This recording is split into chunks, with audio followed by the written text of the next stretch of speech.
अस्सलाम वालेकुम दोस्तों, मैं हूं सैयद वसी। तो आज के टॉपिक में हम देखेंगे कि who is a great individual, nothing but एक सच्चा पक्का मुसलमान और अल्लाह का एक नेक बंदा। ऐसे इंसान को कैटेगराइज करने के लिए हमारे पास काफ़ी डिफरेंट पॉइंट्स हैं, लेकिन मेरी नज़रों में जो टॉप 3 पॉइंट्स हैं वो आज हमारे इस टॉपिक का डिस्कशन बनेंगे।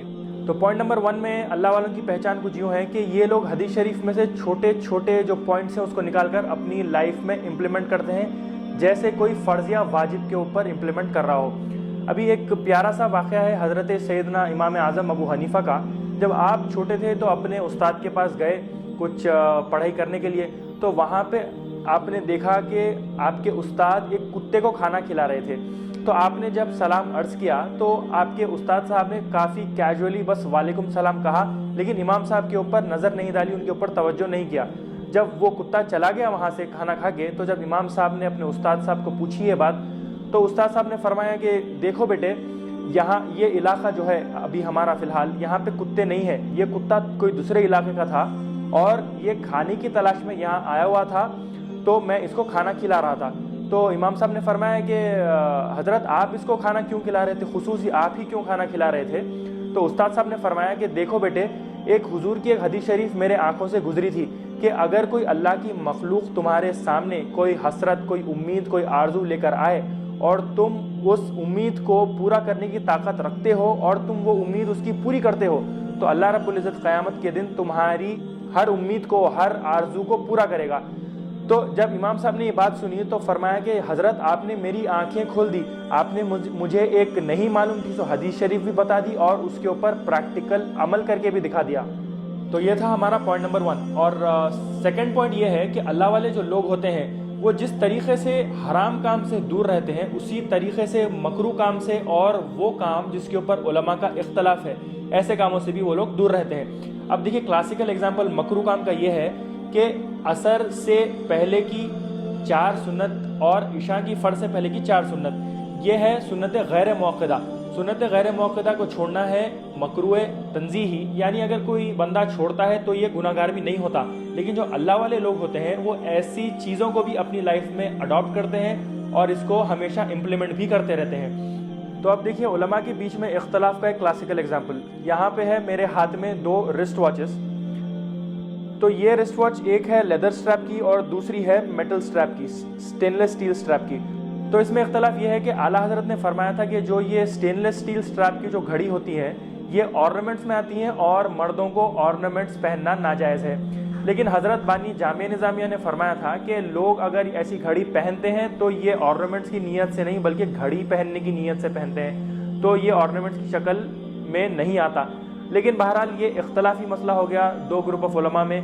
तो अल्लाह वाले लोगों की पहचान ये होती है कि जहाँ इख्तलाफ होता है वो वैसे इख्तलाफी काम को अवॉइड करते हैं। यहाँ पे इख्तलाफ किस चीज़ में है? स्टील स्ट्रैप की घड़ी में इख्तलाफ है, लेदर स्ट्रैप की घड़ी में इख्तलाफ नहीं है। तो स्टील स्ट्रैप की घड़ी छोड़ दी और लेदर स्ट्रैप की घड़ी पहन ली।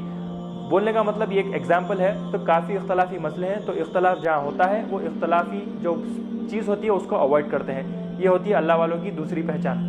तो अल्लाह वालों की पहचान ये है कि वो लोगों को अपने नफ्स के ऊपर एक एक्सपर्टीज़, एक कंट्रोल हासिल होता है अपनी नफ्स को कंट्रोल करने में।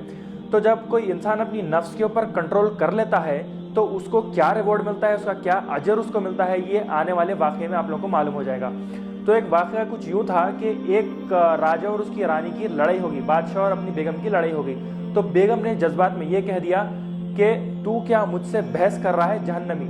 तो बादशाह ने ये बात सुनी और कहा कि अगर मैं जहन्नमी हूँ तो तुझे 3 तलाक़ें, हमारा यहाँ रिश्ता ख़त्म। तो ये बात जब थोड़ी आगे तक पहुँची, उलमा तक पहुँची, तो उलमा ने फरमाया कि अरे भाई, हम ये राजा को कैसे कैटेगराइज कर दें कि ये जन्नती है या जहन्नमी है?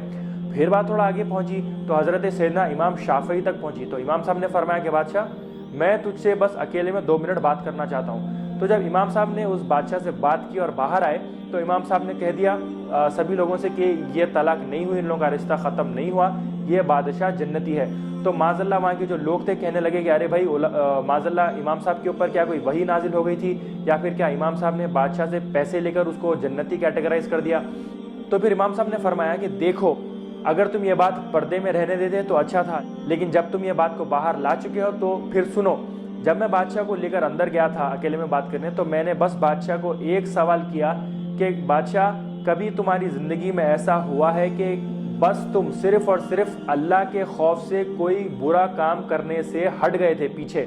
تو بادشاہ نے کہا کہ ہاں امام صاحب، ایک ایسا واقعہ ہوا تھا میری لائف میں، جب میں اپنے کمرے میں جا رہا تھا تو وہاں پر کوئی نہیں تھا، صرف ایک کنیز تھی جو میرا کمرہ صاف کر رہی تھی۔